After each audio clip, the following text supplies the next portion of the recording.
Bismillahirrahmanirrahim. Assalamualaikum warahmatullahi wabarakatuh. Innal hamdalillah nahmaduhu wa nasta'inuhu wa nastaghfiruh.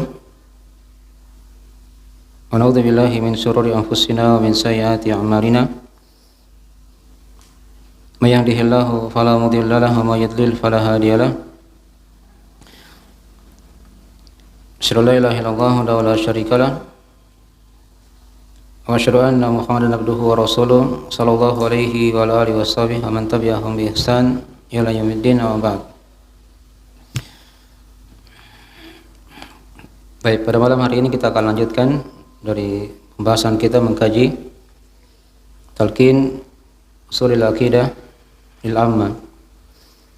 Talqin pokok-pokok akidah untuk umum yang ditulis oleh Syekh Muhammad bin Abdul Wahhab bin Sulaiman At-Tamimi An-Najri rahimahullahu taala.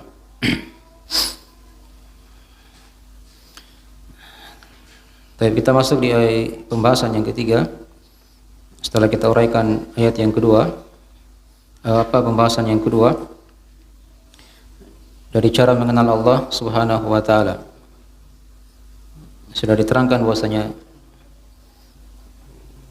Allah dikenal dengan melihat kepada ayat-ayatnya dan makhluk-makhluknya.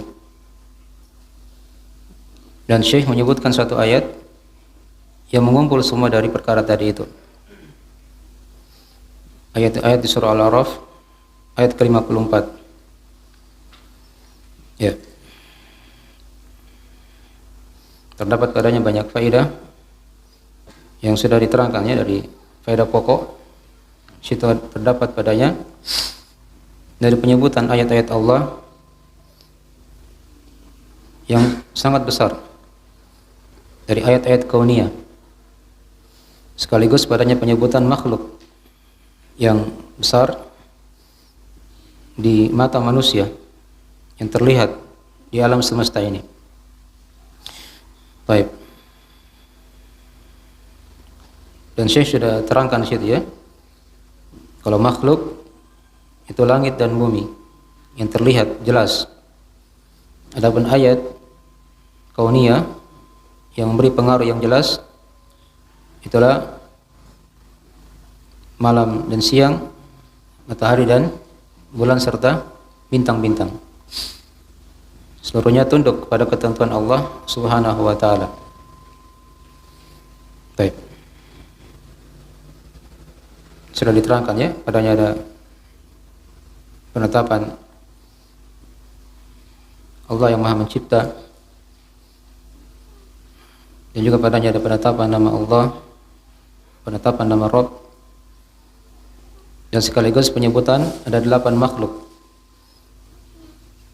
yang diterangkan dalam satu ayat ini. Langit, bumi, arsy, kemudian malam, siang, matahari, bulan dan bintang-bintang. Nah, dan juga sudah diterangkan bahwasanya langit itu bukan satu, karena dibawakan dengan lafaz as-samawat, bertingkat-tingkat, 7 tingkat. Itu diterangkan dalam ayat yang lain. Dan juga sudah diterangkan dari penetapan waktu penciptaan langit dan bumi. 6 hari, itu 2 penafsiran di kalangan ahli tafsir.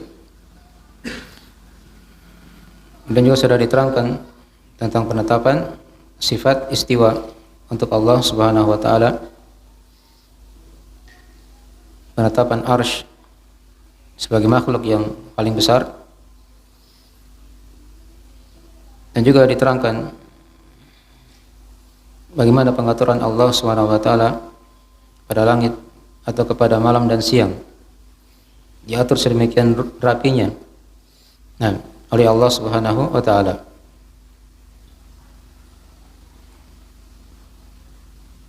Dan juga sudah diterangkan bahwasanya makhluk itu atau kalam Allah itu bukanlah makhluk, karena dibedakan di sini. Alalahul khalqu wal amru. Ketahuilah hanyalah untuknya, untuk Allah, penciptaan dan perintah. Kemudian sudah diterangkan padanya ada penetapan tabarak sifat Allah yang Maha Berkah, dan juga dari keumuman luasnya dari rububiyah Allah Subhanahu wa taala, mencakup seluruh alam semesta. Ini sebagian faedah sudah kita bahas dari ayat sebelumnya. Yang diharapkan dari ayat yang telah kita bacakan itu seorang hamba bisa mengenal Allah Subhanahu wa taala lewat ayat-ayat kauniyah dan ayat-ayat syariah yang sudah kita baca di sini. Yang sekaligus di sini sudah diterangkan dari penetapan nama Allah dan sifat-sifat Allah, yaitu dari langkah-langkah yang lain juga untuk semakin seorang mengenal Allah Subhanahu wa taala. Ya. Ada dua nama ya, nama Allah, nama Rabb. Dan juga sudah diterangkan ada 3 sifat. Ada sifat mencipta, istiwa, tinggi di atas arsy, dan sifat tabarak. Ya. Baik, sekarang kita masuk, atau sebelumnya juga ada yukshil lailan nahar ya. Nah, Allah yang menutupkan malam dan siang. Ya, yang mengatur malam dan siang. Baik.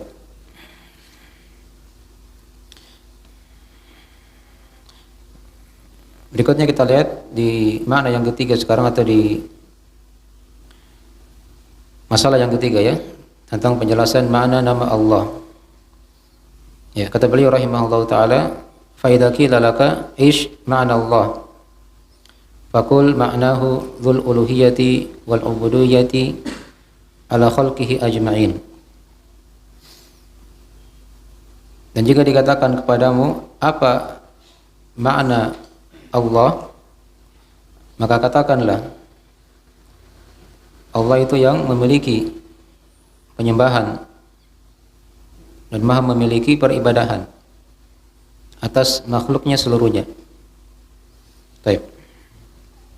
Ini dari perkataan beliau rahimahullah ta'ala. Beliau ambil dari penafsiran Ibnu Abbas.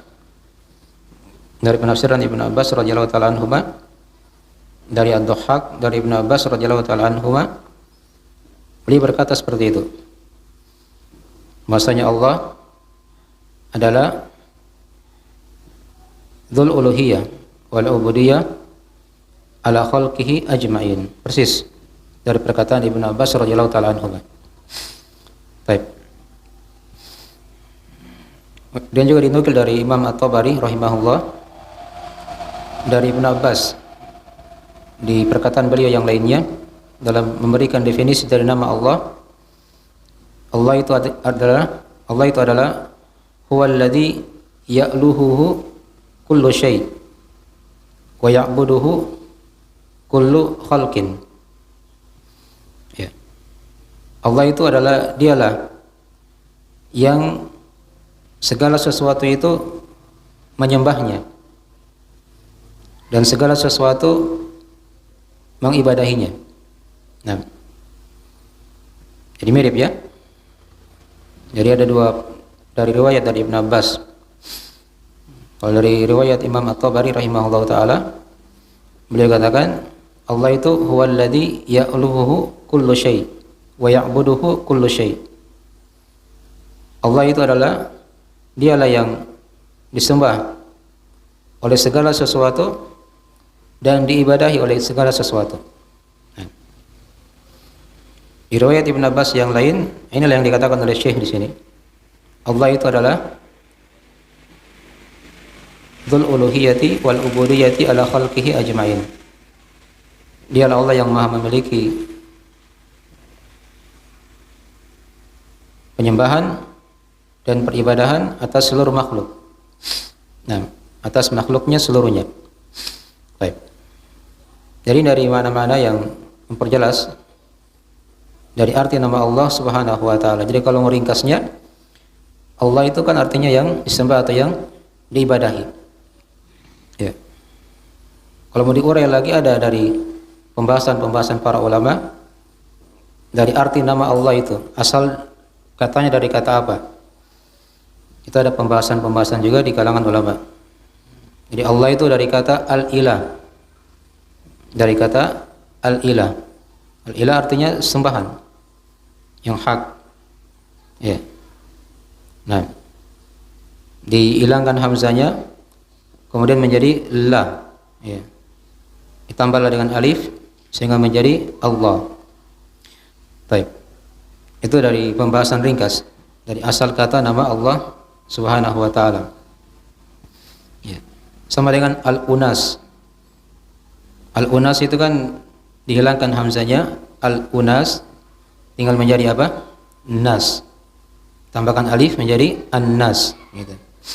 Ya, itu mirip dari sisi bahasa seperti itu. Ya. Itu asal kata dari nama Allah Subhanahu wa taala. Baik. Adapun dalilnya dari perkara ini bisa kita lihat dari ayat-ayat Al-Qur'anul Karim. Allah itu yang disembah atau yang diibadahi. Ya. Ayat yang sering kita hafal itu ayat kursi. Itu di antara dalil tentang arti nama Allah Subhanahu wa taala ini. Apa awal ayat kursi? Allahu la ilaha illa huwal hayyul qayyum. Allah itu adalah la ilaha illa huwa. Kan begitu. Allah itu adalah dialah yang tidak ada sembahan yang berhak disembah kecuali dia. Ini diulang-ulang dalam Al-Quran. Di surah Al-Imran juga, di awal surah Al-Imran seperti itu juga. Alif lam mim. Allahu la ilaha illa huwal hayyul qayyum. Ya, nazzala alai sampai akhir ayat. Ya. Dan juga di akhir surah Al-Hasyr juga seperti itu. Diulangi lagi. Allahu la ilaha illahu al-malikul quddus. Ya. Nah, ada 2 kali diulangi di situ ya. Atau di sebelumnya alimul ghaibi wasyahada, gitu kan? Huwar rahmanur rahim. Di kali yang kedua diulang lagi. Allahu la ilaha illahu al-malikul quddus as-salamul mu'min sampai akhir surat. Ya. Ini di antara ayat-ayat yang menjelaskan bahwasanya arti nama Allah itulah tadi. Itu yang disembah atau yang diibadahi. Diambil dari penafsiran ayat kursi dan ayat-ayat yang sudah diterangkan tadi. Nah, oleh para ulama. Ya. Jadi ringkas ya. Jadi seorang ketika disebut nama Allah, maka dia paham di situ. Allah itu dari sisi maknanya memang seperti itu. Dialah yang disembah dan yang diibadahi. Dan nama Allah ini adalah nama yang sangat dikenal oleh seluruh makhluk. Ya. A'raful ma'arif. Dari nama yang paling ma'rifah, yang paling dikenal oleh seluruh makhluk. Dan tidak ada dari makhluk yang berani menamakan dirinya dengan nama Allah, walaupun dia makhluk yang paling kafir. Ya, seperti Fir'aun ya. Fir'aun itu kan dia angkat dirinya sebagai Tuhan. Tapi dia tidak berani menamakan dirinya sebagai Allah. Ya. Dia tidak berani. Yang paling maksimal dia bilang apa? Ana rabbukumul a'la. Saya ini adalah Rob kalian yang paling tinggi. Dia tidak berani bilang saya ini Allah. Ya. Fir'aun. Dari kalangan jin iblis alaihi laknatullah juga tidak bisa. Dia berkata dialah Allah. Ya. Karena ini nama yang paling dikenal oleh seluruh makhluk, jin dan manusia. Dan dia merupakan nama khusus milik Allah Subhanahu wa taala. Ya. Yang ikut di belakangnya nama-nama yang lain. Ya. Tadi kan kalau sudah kita baca di ayat kursi ya, Allahu la ilaha illa huwal hayyul qayyum. Ikut di belakangnya al-hayy, al-qayyum. Gitu kan? Sampai akhir dari ayat kursi itu. Wa huwal aliyyul azim. Yang maha tinggi lagi maha agung. Yang tadi di akhir surah Al-Hasyr juga seperti itu. Ya. Allahu la ilaha illa huwa alimul ghaibi wasyahada huwar rahmanur rahim. Ikut di belakangnya semuanya. Ar-Rahman Ar-Rahim. Bismillahirrahmanirrahim kan sudah jelas. Ya, ini sering kita hafal. Bismillahirrahmanirrahim. Ya. Ar-Rahman Ar-Rahim ikut di belakang nama Allah Subhanahu wa taala. Nah, jadi dia merupakan nama yang khusus milik Allah Subhanahu wa taala yang paling dikenal oleh seluruh makhluk. Dan tidak ada seorang makhluk pun yang berani menamakan dirinya dengan Allah, ya, dengan nama Allah ini. Ya. Baik.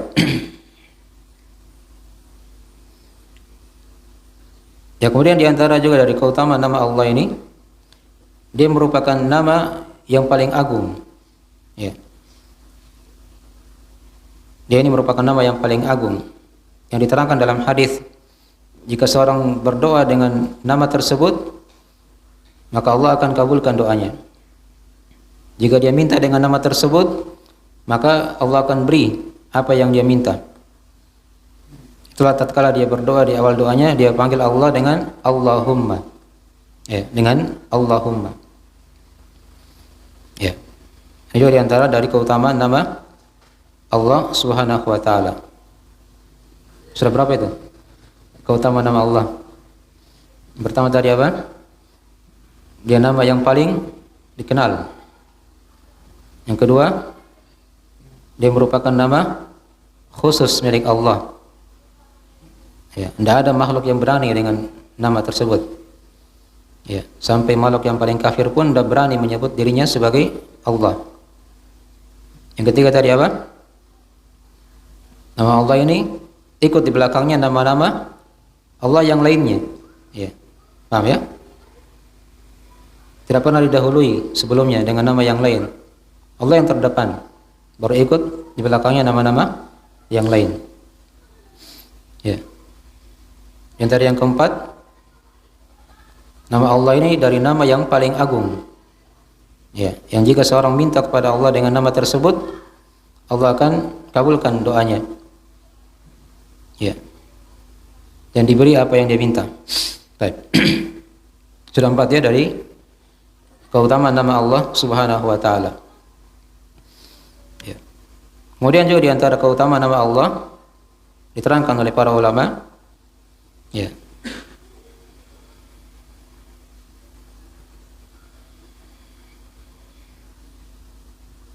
Ya, nama Allah ini adalah nama yang bersandar kepadanya nama-nama yang lainnya. Ya. Nama-nama Allah yang lainnya bersandar kepada nama Allah. Ya. Jadi nama Allah ini adalah nama yang bersandar kepadanya nama-nama yang lainnya. Ya. Saya beri contoh misalnya supaya lebih jelas. Misalnya kan kalau dikatakan, ya, di antara nama Allah adalah misalnya Ar-Rahman, Ar-Rahim. Kan begitu? Atau dibalik bisa juga. Ar-Rahman, Ar-Rahim itu diantara dari nama-nama Allah. Kan begitu ya? Ya. Tidak pernah dibalik. Allah itu diantara nama Ar-Rahman. Tidak. Tapi Ar-Rahman itu diantara dari nama Allah. Ar-Rahim diantara dari nama Allah. Kan begitu? Al-Malik diantara dari nama Allah. Tidak pernah dibalik. Allah itu diantara dari nama Al-Malik. Tidak. Paham ya? Jadi Allah itu, ya, nama Allah ini adalah nama yang disandarkan kepadanya seluruh nama yang lainnya. Seluruh nama yang lainnya. Baik. Tadi contohnya ya. Baik. Di antara nama Allah misalnya Ar-Rahman, Ar-Rahim. Di antara nama Allah Al-Malik. Di antara nama Allah begini, dan seterusnya. Paham ya? Baik.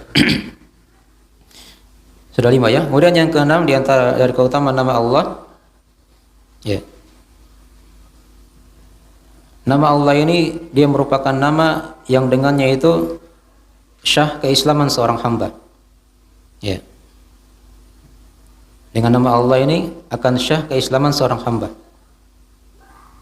Misalnya kan kalau ada yang berislam, apa ormas Islam dia ucapkan apa?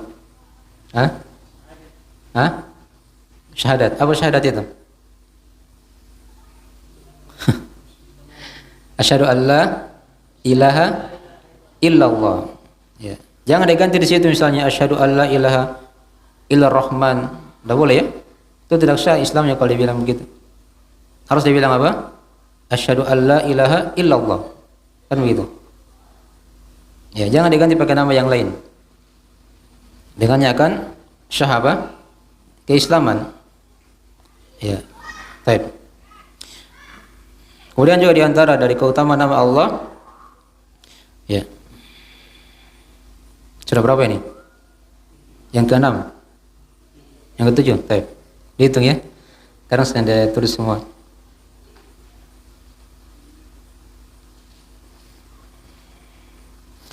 Ya. Nama Allah ini diantara keutamaannya juga dia merupakan nama yang dengannya syah salat seorang hamba. Ya. Syah salatnya. Kalau dia sebut nama Allah, apa yang dia baca ketika di takbiratul ihram? Hah? Allahu Akbar. Kalau dia ganti dengan Ar-Rahman Akbar, itu apa? Tidak syah salatnya. Ya, harus dia bilang Allahu Akbar. Supaya apa? Syah salat. Karena itu dari lafaz yang merupakan rukun salat. Dia bilang Allahu Akbar. Dia baca Allahu Akbar. Takbirnya ya. Nah.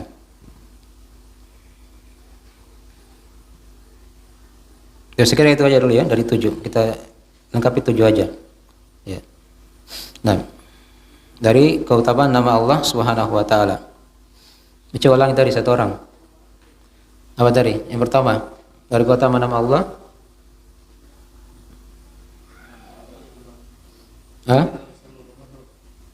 Apa? Nama yang paling dikenal seluruh makhluk. Yang kedua,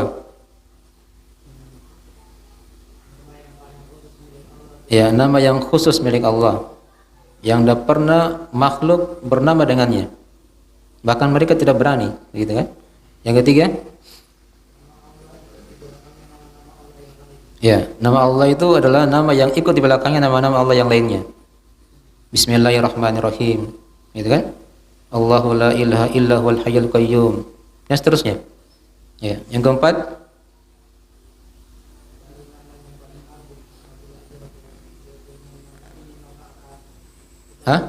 ya, nama yang paling agung yang ketika seorang hamba dia berdoa dengan nama tersebut, Allah akan kabulkan doanya. Ketika dia minta, Allah akan jawab doanya, beri dari permintaannya. Yang kelima,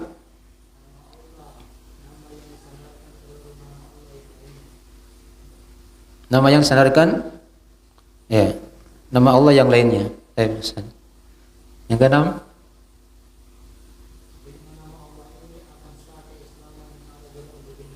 ya, dengan nama Allah ini akan syah keislaman seorang.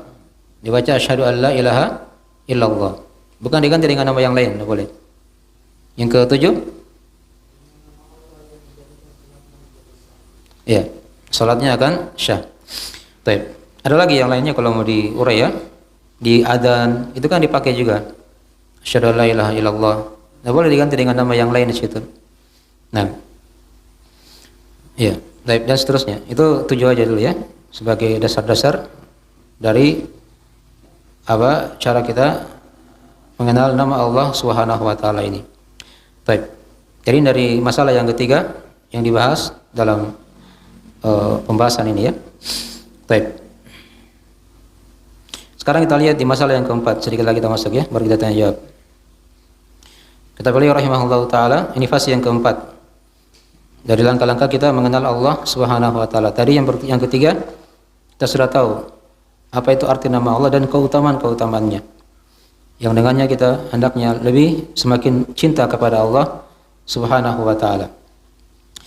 Tapi berikutnya beliau berkata, masih di halaman 4 dari buku panduannya. Sekarang kita akan masuk di masalah maksud penciptaan manusia.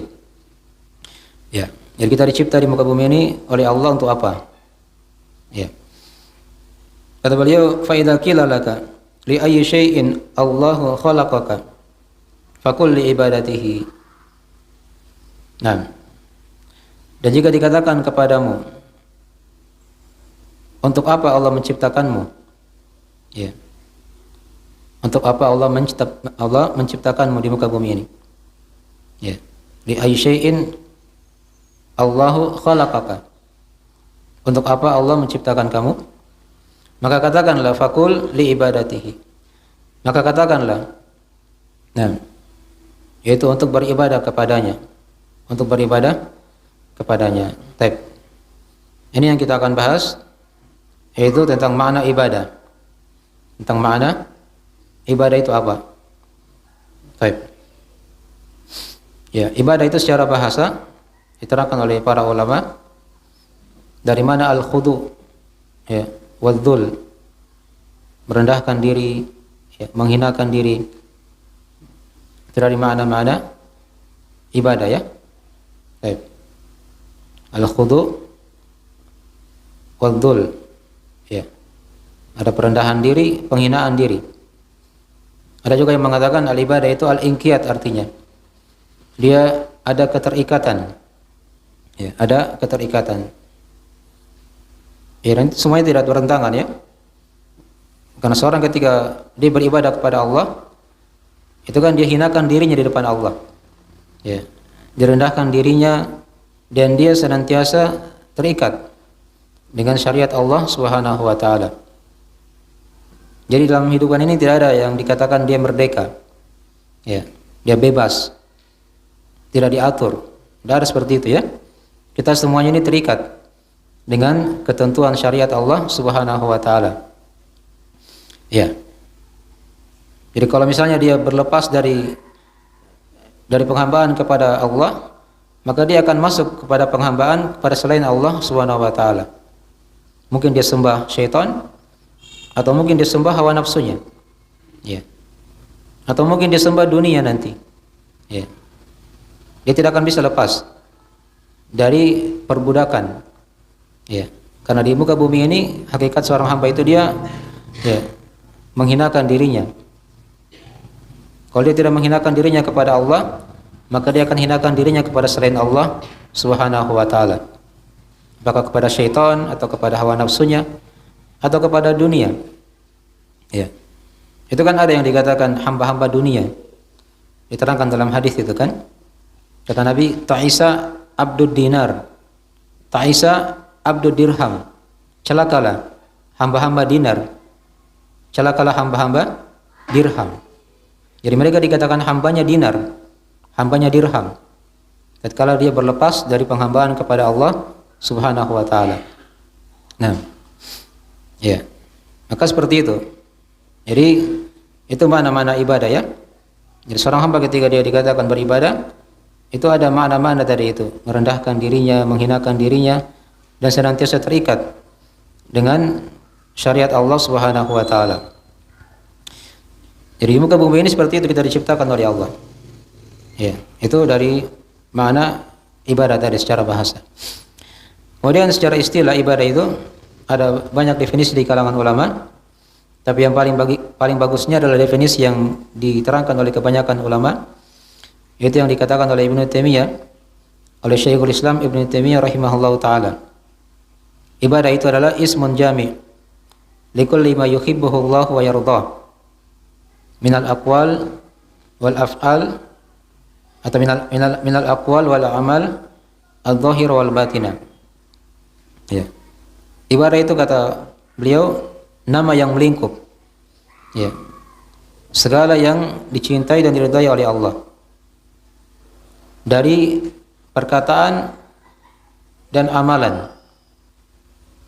Seolahnya nama yang melingkup, yang melingkup segala yang dicintai dan diridhai oleh Allah, baik berupa perkataan ataupun amalan, yang tampak ataupun yang tersembunyi.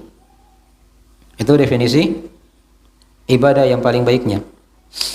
Ya, walaupun ada definisi yang lain dari Ibnul Qayyim. Ya. Kalau di Ibnul Qayyim beliau katakan ibadah itu ghayatul hub ma'a ghayatul dhul. Puncak kecintaan kepada Allah dan puncak perendahan diri. Itu juga dari definisi yang baik.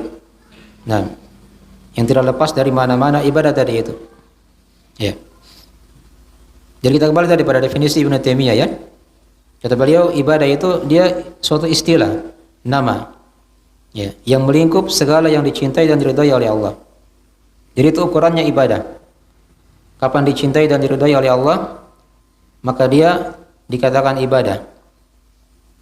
Ya, sekarang mungkin ada yang tanya, bagaimana caranya dia dicintai oleh Allah? suatu amalan itu misalnya kan diridhoi oleh Allah. Bagaimana caranya kita tahu? Nah, kita tahu dia amalan tersebut diperintah oleh Allah, ya, atau dianjurkan begitu. Kalau sudah ada perintah atau anjuran, maka amalan itu pasti namanya apa? Dicintai oleh Allah. Kalau sudah dicintai, diridhoi, maka dia pasti ibadah. Ya, jelas ya? Tapi seperti contoh misalnya salat. Adakah salat dikatakan salat adalah ibadah? Nah, tidak kan? Tapi salat diperintah oleh Allah.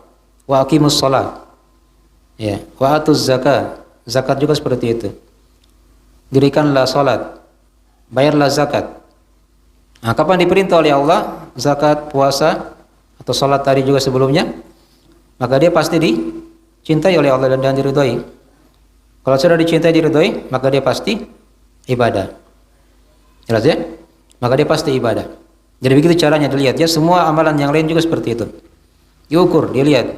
Kalau perintah atau anjurkan, maka itu pasti namanya ibadah. Ya, karena tidak mungkin Allah memerintah kita, menganjurkan kepada kita suatu amalan yang tidak dicintai oleh Allah sendiri. Pasti dicintai dan diridhai oleh Allah. Maka itulah yang dikatakan ibadah. Jadi itu ukuran ibadah itu ya. Dia istilah atau nama yang melingkup segala yang dicintai dan diridhai oleh Allah. Ya, segala yang dicintai dan diridhai oleh Allah. Setelah itu beliau rinci lagi, minal aqwal wal a'mal, dari perkataan-perkataan, ya, amalan-amalan yang tampak ataupun yang tersembunyi. Nah, di sini mulai masuk dari jenis-jenis ibadah itu. Kalau perkataan itu kan ada perkataan hati, ada perkataan lisan. Berarti ada ibadah yang bentuknya ibadah hati, ada ibadah lisan. Dan amalan-amalan, ini kan di sini amalan anggota tubuh, gerakan-gerakan anggota tubuh. Ada ibadah yang bentuknya amalan anggota tubuh. Ya. Itu dari cakupan sudah masuk di jenis-jenis ibadah. Dipertegas lagi oleh beliau, al-dhahira wal batina, yang tampak ataupun yang tersembunyi. Yang tampak ini kan luas, banyak kan? Gerakan anggota tubuh, lisan kita yang berbicara, ya. Di situ ada membaca Al-Quran, berzikir, diperintah kepada yang ma'ruf. Itu kan lisan semua. Hati banyak, cinta kepada Allah misalnya kan, ya, mengharap pahalanya, surganya, takut akan siksaannya, ya, tawakal kepada Allah. Nah, ya, itu dari macam-macam ibadah hati. Nah, dia cinta karena Allah, dia benci karena Allah. Itu dari ibadah-ibadah hati. Ibadah anggota tubuh, contohnya apa misalnya?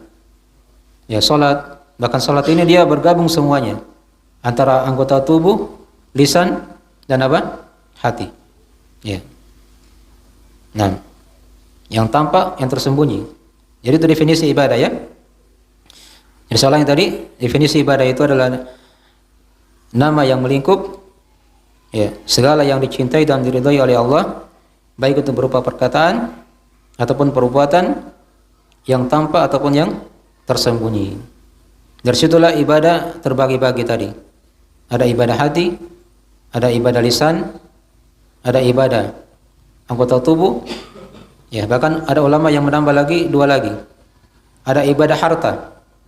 Ada ibadah harta, seperti dia bersedekah, dia membayar zakat. Itu kan ibadah apa namanya? Harta. Ya. Ada ibadah yang kelima, bentuknya dia tinggalkan maksiat karena Allah. Ya. Nah, ketika ditinggalkan karena Allah, maka itu dihitung juga sebagai ibadah. Ya. Ditinggalkan hal-hal yang diharamkan, maka itu dihitung sebagai ibadah kalau dia tinggalkan karena Allah.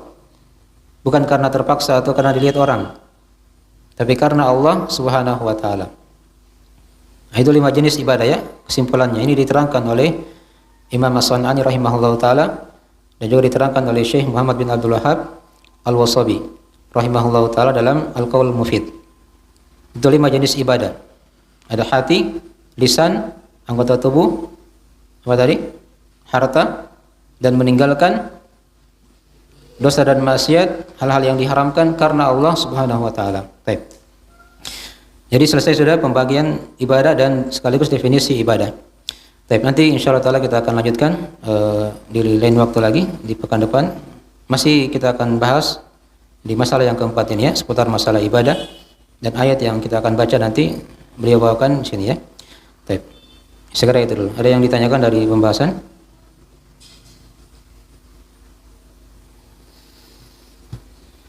Silakan.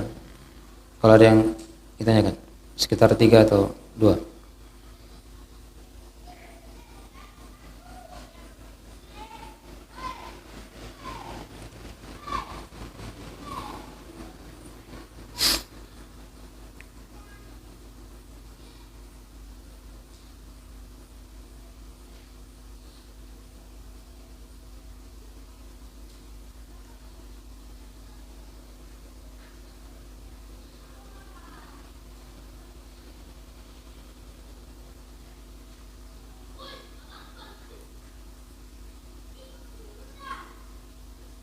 Ada.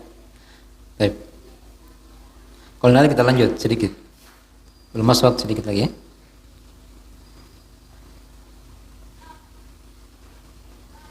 Jadi tadi sudah kita terangkan apa? Pembagian ibadah. Ya, berikutnya dari masalah ibadah juga yang perlu kita ketahui di sini adalah syarat diterimanya ibadah. Syarat-syarat diterimanya ibadah di sisi Allah Subhanahu wa taala. Ya, itu juga ada 3 macam. Disimpulkannya oleh para ulama dari syarat diterima ibadah di sisi Allah Subhanahu wa taala. Nah, terkumpul dalam satu surah, di surah Al-Bayyinah di ayat yang kelima. Di sana ada firman Allah Subhanahu wa taala, "Wa ma umiru illa liya'budullaha mukhlishina lahud-din hunafa." Ya. Wa ma umiru, tidaklah mereka diperintah illa liya'budullah, kecuali agar mereka menyembah Allah, mentauhidkan Allah. Ya. Mukhlishina lahuddin, dengan ikhlas, mengikhlaskan amalan tersebut. Ya, hanya untuk Allah. Hunafa, dan dia hanif, condong kepada tauhid. Dia orang yang muslim, seorang yang telah berislam. Dari situ kata para ulama ada 3 syarat diterimanya ibadah di sisi Allah Subhanahu wa taala. Yang pertama tadi dari kalimat wa ma umiru, dan tidaklah mereka diperintah. Tidaklah mereka diperintah. Artinya ibadah itu dibangun di atas perintah, tuntunan dari Allah atau Rasul. Ya. Ada contohnya tidak kan? Begitu.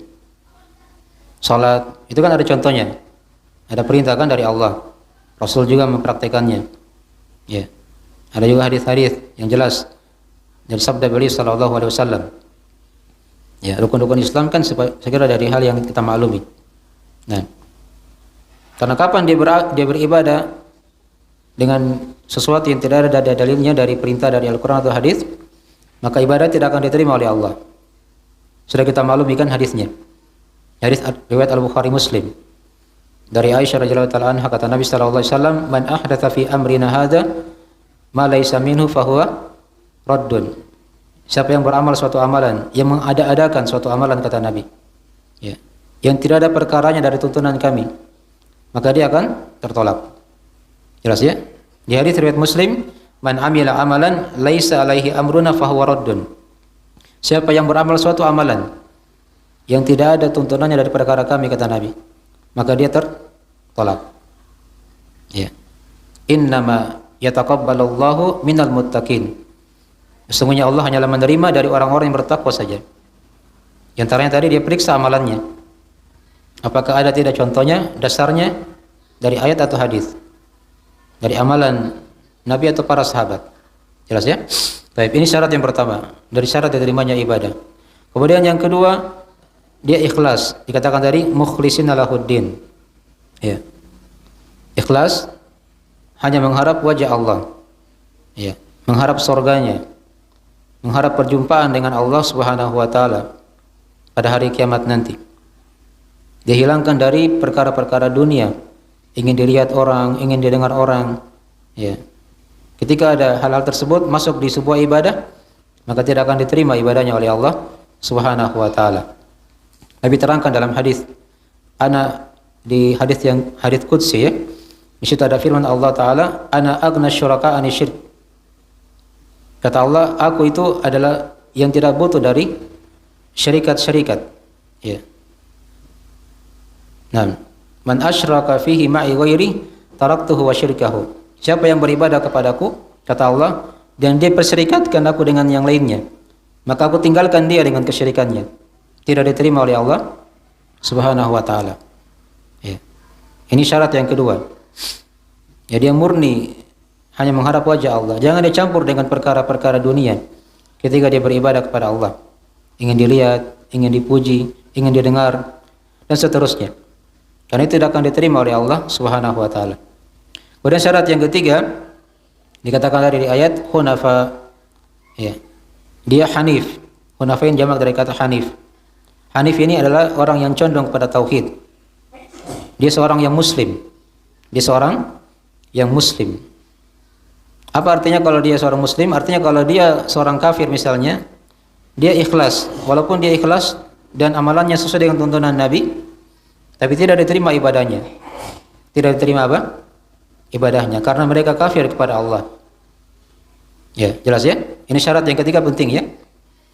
Karena dikatakan dalam Al-Quran, وَمَا مَنَعَهُمْ أَن تُقْبَلَ صَدَقَاتُهُمْ illa annahum kafaru billahi wa birasuli. Ya. Tidaklah ada yang menghalangi dari diterimanya sedekah mereka. Ini orang kafir ya. Mereka bersedekah juga ketika itu.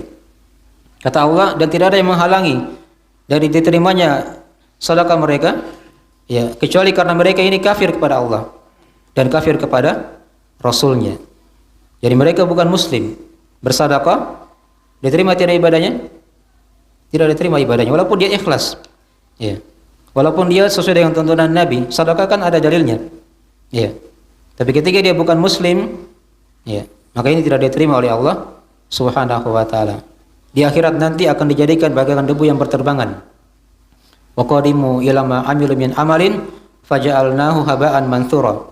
Kami hadapi apa yang mereka telah amalkan dari amalan di dunia ini. Ini orang-orang kafir ya. Kemudian kami jadikan dia bagaikan apa? Debu yang berterbangan, tidak dianggap pada hari kiamat nanti. Ini syarat yang ketiga dari syarat diterimanya ibadah. Dia adalah seorang yang apa? Yang muslim. Ya, seorang yang muslim, yang bertauhid kepada Allah Subhanahu wa taala. Tapi segera dulu ya. Ini sudah masuk waktu. Insyaallah taala nanti kita akan lanjutkan di pekan depan dari pembahasan masalah ibadah. Baik. Sampai sini ada yang bertanya?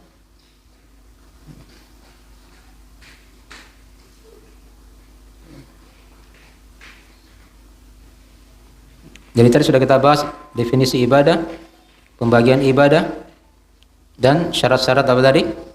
Ibadah. Tadi sebelumnya ada nama Allah dan keutamaan-keutamaan dari nama Allah Subhanahu wa taala. Tapi itu kesimpulan dari pembahasan kita pada malam hari ini. Nah, kita akhiri majelisnya. Baik. Subhanakallahumma bihamdik, asyhadu an la ilaha illa anta, astaghfiruka wa atubu ilaik. Wassalamualaikum warahmatullahi wabarakatuh.